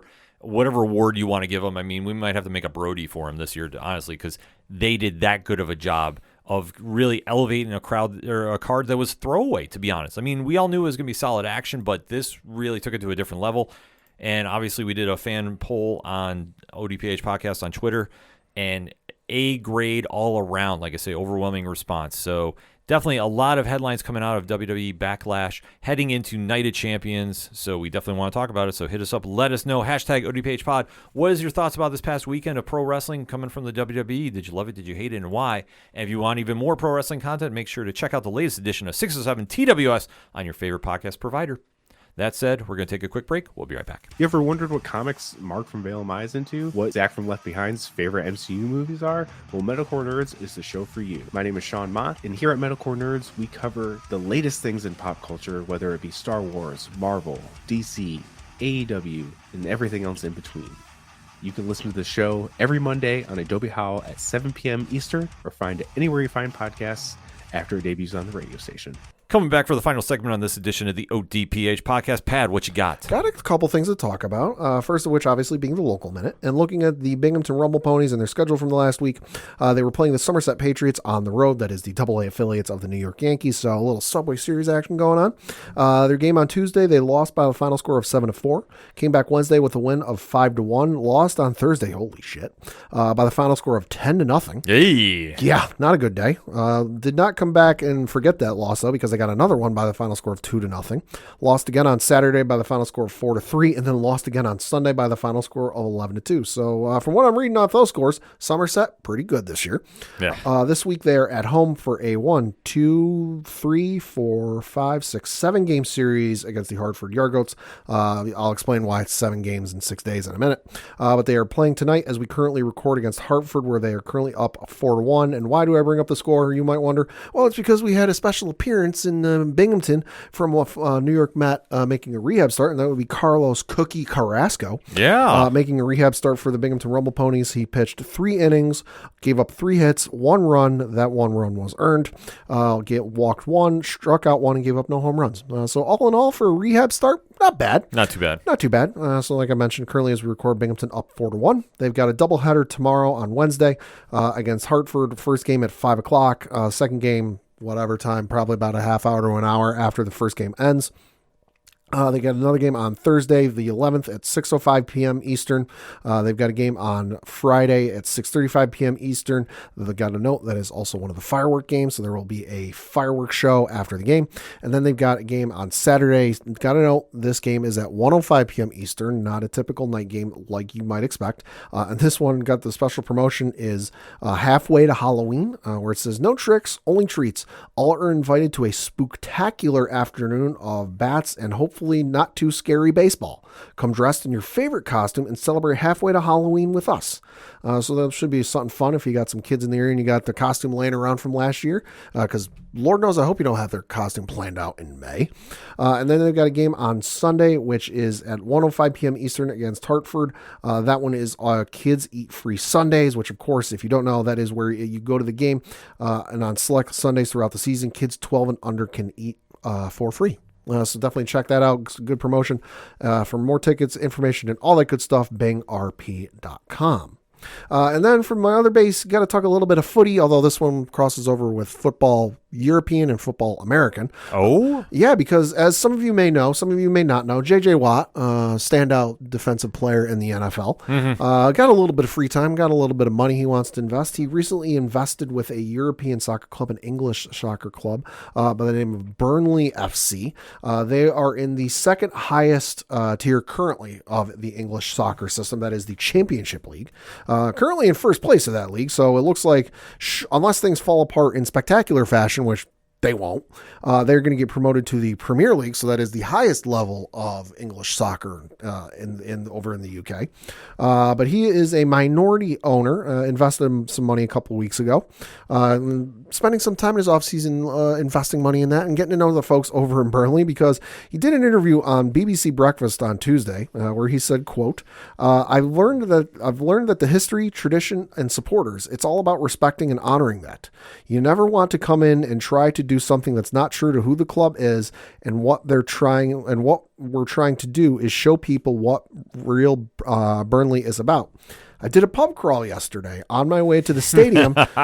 So I started at the Royal Dyche, worked my way down to vintage clarets and all the way up to Turf Moor.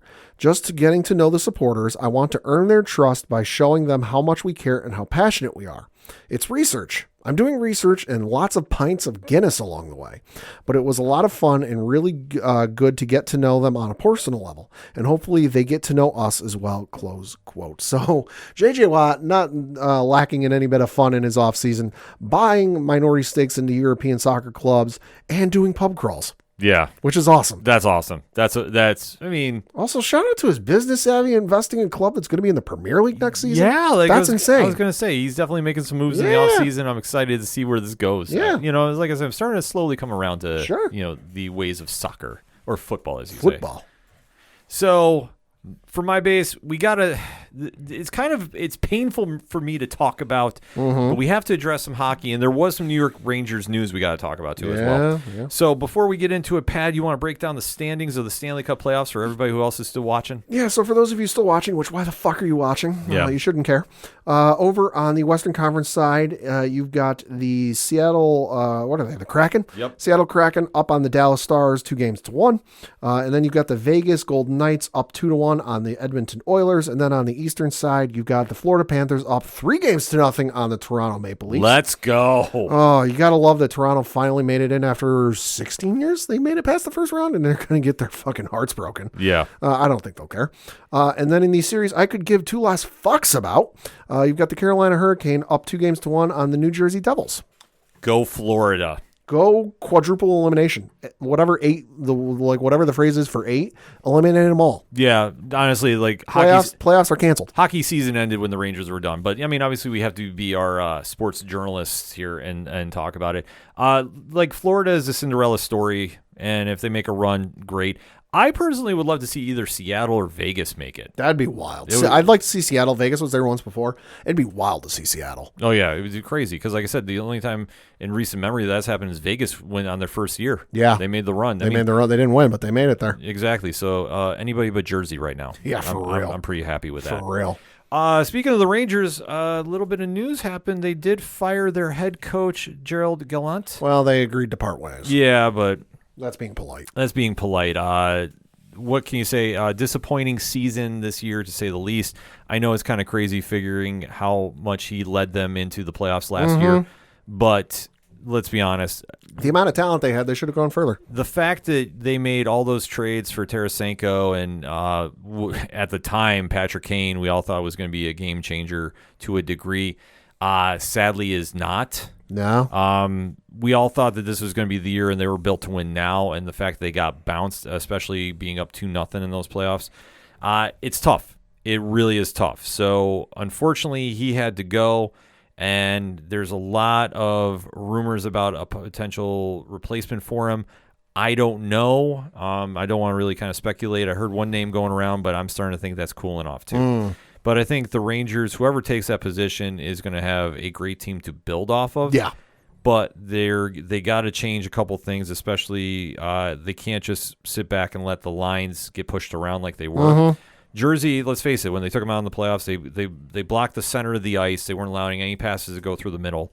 It was what it was. It was painful to watch, especially when your star players disappear because they thought they could just turn it on and off. And that clearly goes to lack of discipline. So, unfortunately, he had to be the first person gone. I'm expecting to see some moves this offseason by Chris Drury as the GM. So, we'll have to wait to see how this team looks moving forward. But Gallant being out, not super shocked at. No. Because, like I say, when you're built to win now, you have to do that, especially when you go get big-name free agents. Speaking of free agents, the one that we mentioned on here is Patrick Kane. Pat, where did he used to play? Chicago. Yep. You know what Chicago did? They got the number 1 fucking draft pick. They got the number 1 draft pick. Oh, the shit is so rigged. Yeah, like I say, it plays out like this. So they look to be in line to go get the big player that everybody's saying is going to be the next Sidney Crosby, the next Wayne Gretzky. You know, add in whichever player you think is a game changer in that degree, and that's Connor Bedard. I would say we'll have to wait and see, but there's a lot of hype behind Connor. Chicago is in that rebuild mode, and listen, it paid off for him, so I can't be mad at him about it. Just shit is so rigged. But just they clean house and they somehow get the number 1 draft pick out of it. I mean, it is what it is. There's been other. It's the luck of the ping pong ball bullshit. Yeah. Like I said, bullshit. The NBA thing, how that worked. Yeah, like I say, it's just there's a lot of things we just talk about as what, Pad? Reasons. This is one of them. So we'll have to wait to see how Bedard does when he gets to the NHL. But obviously, Chicago lucked out on this one. So congratulations. And thank you to our Chicago listeners for tuning out. Yep. So that being said, we got one more thing to talk about, and that is the NBA playoffs. As painful as this is. I'm really going to twist the knife in you on this one. Yeah, go ahead. I'm waiting for it. So we're going to start in the Western Conference, where you currently have the LA Lakers up 3-1 on the Golden State Warriors, although Sun tells me that's going to go 7. I got a feeling that's going 7. That's been a fun series to watch. I will say that. Yeah. Because if you want to see two vintage teams going at it, and especially in their prime, LeBron versus Steph Curry, that was amazing to watch. This has been fun to watch too, but let's face it, obviously there's a lot of tread on both players' tires. Yeah, there is. So that being said, it's still a great series to watch. Like I said, I like the Lakers in this one, not just because they're up 3-1, but that was my original prediction, because I think LeBron, if he's going to make a run, this is going to be the time to do it. So I'm sticking with Golden State, although I do got to give LeBron some credit, because I saw a stat the other day. LeBron has got a double-digit scoring streak going, which I forget the exact number. All I know is he's got a double-digit scoring streak that is longer than the number of games Michael Jordan played in his entire career. Yeah, which is fucking wild. It's insane. That's insane. Then you've got the Denver Nuggets and the Phoenix Suns currently tied at 2 games apiece. Well, Denver is hanging in there. Hey, Jokic, you might want to put the Phoenix owner's photo in your locker. Yeah. Just saying. That whole nonsense. At least he's not suspended. At least he's not. And, kudos to the Suns owner for not making this a bigger deal than it could have been. Yeah. Because if he wanted to press further, this could have got real messy. Mm-hmm. But he said no because I don't want the series tainted. Sure. So, listen, I respect that. I do too. That's a lot to do in this day and age. So I gotta say that series has been kind of fun to watch. I do like Denver in it for some reason. It's just when Jokic wants to play and step up, he can take over a game. Mm-hmm. He proves that he deserves that MVP talk. I'm just kind of surprised that Phoenix is struggling as bad as they are. Like I said, they're getting outshot a lot of the nights. And, somehow Denver is hanging in there. So, like I said, the series both teams are scrappy. Yeah, they're scrapping a little bit. Like I said, I'm just surprised Denver, the 2 games they've won, I'm surprised about how much they've outshot them. That's the thing that's surprising to me. And then in the Eastern Conference, you've got the Philadelphia 76ers and Boston Celtics currently tied at 2 games apiece. Whoa. This is another series. This is going 7. This is going 7, but you know what? I'm more shocked at what team shows up for Philly. Mm-hmm. Like either they look like the champions in waiting, or they look like what are we doing on the court? There's no in between. There isn't. It's by the end of the first quarter, right? I mean, you look at the gutsy win they had the other night where they pulled it up by 1-2 points. Oh yeah, it was a freak win. Yeah, freak. Like I say, Harden hits that game-winning 3, and then Boston comes down and hits the shot after the buzzer. Mm-hmm. Like how you can't get it any closer than that. And it just depends on like what you're going to get out of Philly in a night. Like that's the craziest thing. If they can get Game 5, I think they take this. But this is not an easy series. No, it's not. Like I say, I agree with you. This is going 7. This is going 7. Whoever wins this is taking the East. I'm going to say this right now. And then the last series we got to talk about, and certainly the most important one for Ken M, is you've got the Miami Heat currently up 3-1 on the New York Knicks. Okay. The thoughts, views, and opinions are that of Ken M and do not reflect that of the ODPH. Listener discretion is advised. Julius Randle's got to go. I wondered if you were going to go there. He's got to go. I'll say Stephen A. Smith was on the verge of saying he needs to be traded this morning on First Take. He didn't go that far. He's like, I'm on the verge of saying it. Did you hear his quote? No. After that game? No. And I'm going to paraphrase. Maybe Miami wanted it more. Ooh. If I am not mistaken, that was the quote that he said. And if that is what was said, then that is a problem. You're in the playoffs. You can't have that mentality. The problem we've had this series is we went all in against Cleveland, did what we needed to do. We looked like a team that was playing both sides of the ball. And for whatever reason, we came against Miami, and Miami literally is just punching them in the mouth, and the Knicks look lost. So from a tweet courtesy of the Athletic NBA Twitter account, and the video is from SNY Knicks, Julius Randle said in the post-game press conference after the Game 4 loss, quote, "Maybe they want it more. I don't know. That's who we've been all year," close quote. Yeah, you can't say that. You can't say that in New York. As you're supposed to be like the number one guy, like the face of the starting 5, this man is broken. Yeah, he's done. This man is broken like, Rocky got beat in some of the Rocky movies. Like he just got beat by Clubber Lang. Like I say, we've seen this time and time again with the Yankees. Yes. When a player has said a comment like that, what has happened, Pad? They usually get benched. Yeah, they get benched or they get traded. Randle has struggled this entire series. And I don't know if it's just, and like I say, this is me speculating. Sure. I don't know if it's he can't play with Brunson. He can't handle the fact that Brunson has taken the spotlight from him. And it's something bothering him. Which, to play devil's advocate, okay, then why did they get in the position they are this year if this is all of a sudden becoming an issue? Yeah, that's the whole thing. I don't understand it. Because it's literally like hitting a light switch. Mm-hmm. Because they were so on against Cleveland. And Cleveland is a good team. The fact we beat them in a series, that's a huge feather in the cap. But the fact you came in against Miami, who is banged up, they're not exactly 100%. Right.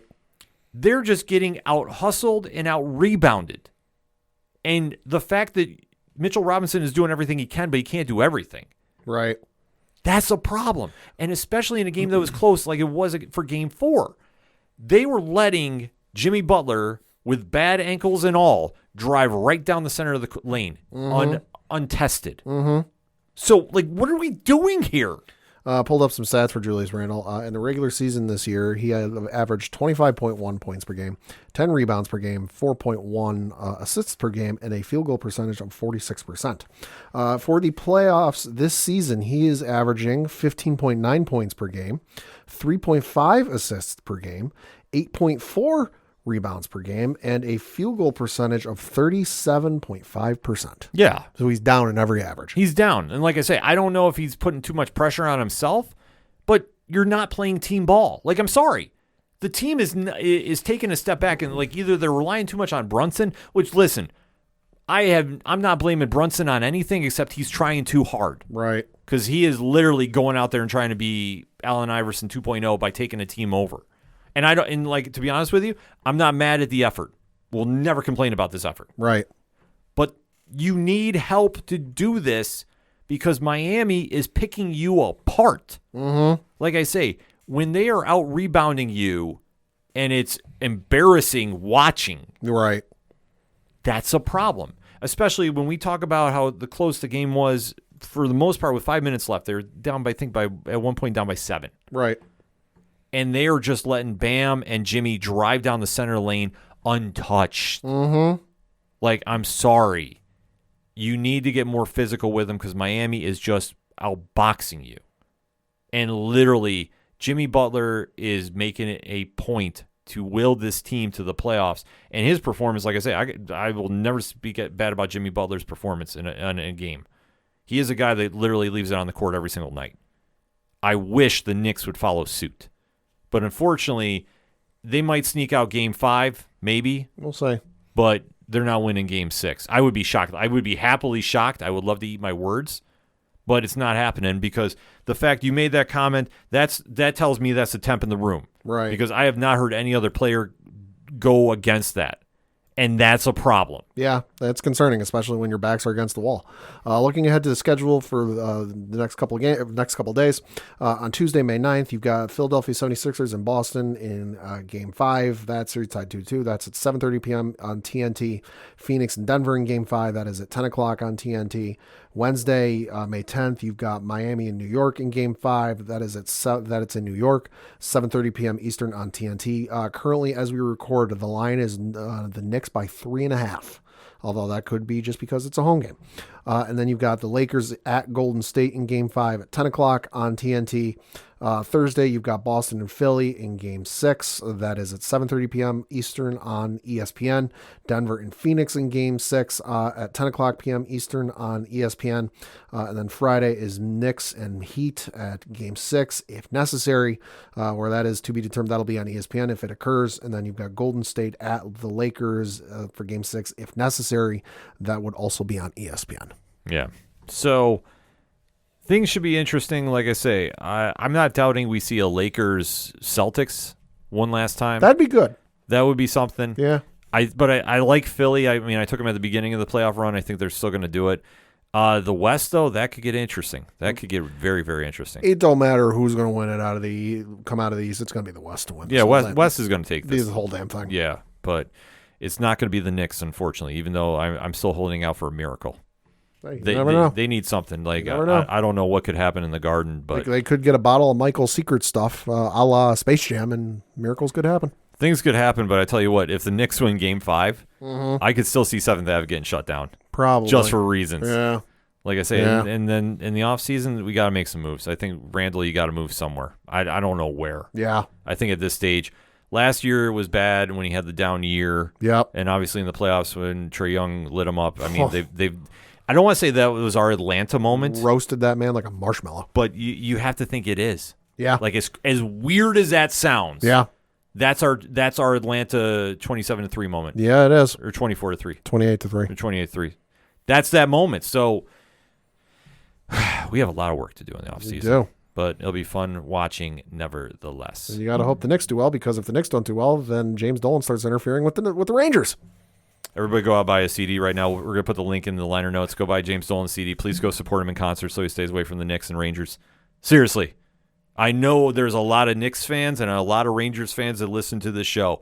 I'm dead serious about this. Go buy his CD. Keep him away from the Knicks. He's distracted doing his music. Listen, like, let him do it. Like, put him on tour with Dave Matthews. It'll be great. Just nonstop touring. That's all he needs to do. Just cut checks. That said, for anything and everything that is the ODPH, ODPHpodcast.com. That's all we got for this week. So for the one, Padawan J. Fuck the Astros. I'm your host, Ken M. Like I said, that music will be in the liner notes of this episode, so please go support. I kid. If I can fucking find it. Yeah, I kid. But in all honesty, thank you as always for listening to the ODPH podcast, better known as the Ocho Duro Parlay Hour. We'll see you next time.